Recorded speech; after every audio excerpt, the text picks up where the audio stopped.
So I'm back with the second part of the Alabama-Wisconsin game, and if you didn't see the first part, go watch the part where I talk about the Alabama offense. Specifically, Ty Simpson did a lot of good things, but we also mentioned Kevin Riley and Ryan Williams. A little bounce back in a few different areas.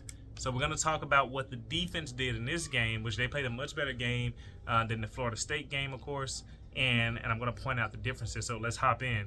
So immediately on this first play I'm showing you, you're going to see that the defense pursued to the sideline, and they also started to get outside leverage, which is if you saw my first video from that Florida State game, and I was like, man, these guys are playing like they don't understand that you need to get on the outside when somebody's blocking you and the running back is coming towards you. The running back is trying to get to the outside and run up the field. So what you do as the edge defender, especially the cornerback and safeties, you get your leverage on the outside shoulder of the receiver who's blocking you. That allows you to position yourself to force the runner back inside. And what we see on this first play is that Alabama did that, and you see the runner is forced back inside, and that is an excellent play from Alabama. And this allows you to rack up stops. This doesn't allow the offense to get 15 yards, 20 yards, 40-yard touchdown because you didn't do the right leverage. It was so many things that could have been avoided against Florida State if Alabama just leveraged themselves properly. So there's that. And then probably one of the highlight plays of the game immediately coming up here is you're going to see Bray Hubard get an interception. And honestly, this interception was just a really good zone defense from him. So he's playing very good zone defense. He starts out underneath. The quarterback, I'm assuming, kind of pre-planned where he was going to go with the ball. He knew what to expect based on the defense that he saw or what he thought he saw. And so he turned back, he looked to the left, he turned back, and he's immediately going to throw to this receiver who's on a short stop route, on a quick comeback route.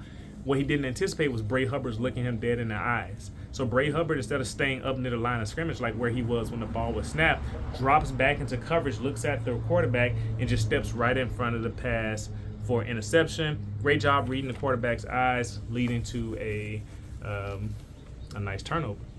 Then go a little bit further into the game. You're going to see the linebacker be a little late. So number 41, I don't know his name right now. Put it in the comments.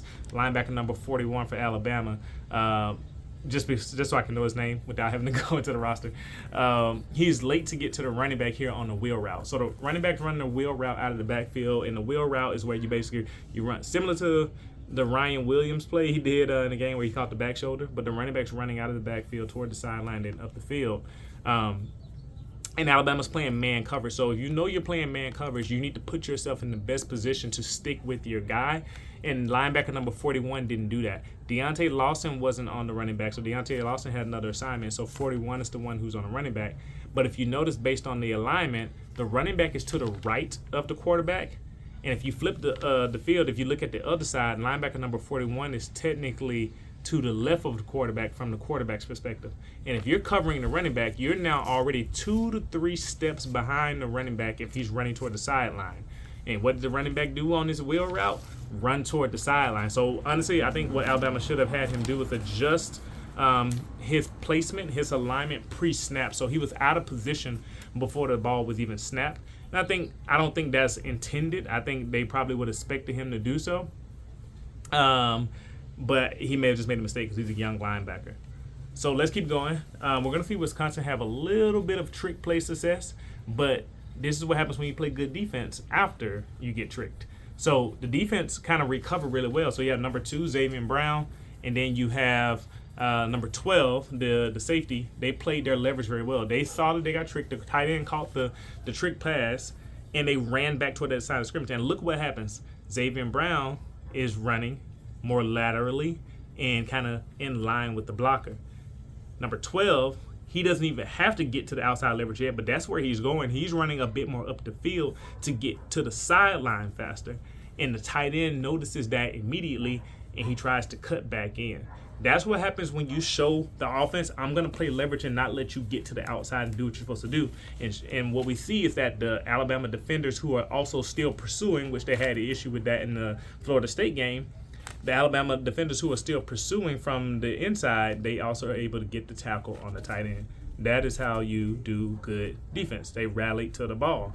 Now, let's go a little bit further in. You're going to see Alabama doing some more running to the ball. So they're running to the ball again, which they struggle with at times in the Florida State game. A lot of people pointed out the lack of effort. I know some people specifically remember that Bray Hubard play where he was just jogging, but they were running to the ball here. You see at the start of the play, the second level of the defense, the linebackers specifically, they shift with the motion pre-snap. So the motion leads to the left of the offense. The linebackers, they kind of shift that way, but they adjust because the offense runs an end around where they motion this way, but then they flip it to the receiver who's running back to the right side of the offense. And they all adjust well, and they start taking off immediately. They don't look confused. And specifically, you see number 10, which is Justin Jefferson. You see number 3. You see number 1, Dominique Jackson. They do their leverage, and they pursue well to the ball. Just look at where they position themselves as they're pursuing the ball. Look at how they engage with the offensive player as they are pursuing the ball. This is how you do it. They could do it a little bit better. It's not the best, but it's much better than what they did against Florida State, allowing them to actually recover and get a tackle here instead of letting the ball. Against Florida State, this was easily a first down and maybe more, a big chunk play instead. These are the type of things you're able to stop when you do the fundamentals well, and so the defense definitely went back to learning some fundamentals. I guess Kane, Wommack must have got on them. So now, a little bit further in, we're going to have Bray Hubard once again making a splash play. He's going to have some great coverage on the tight end here. So he gets physical at the top of the route. So if you're watching this, you see the tight end and him kind of, they get to the top of the stem of the tight end's route, which is like a little out route. Bray Hubard and him kind of, lock up a little bit before they release. And he undercuts this pass instead of trying to stay on top of him.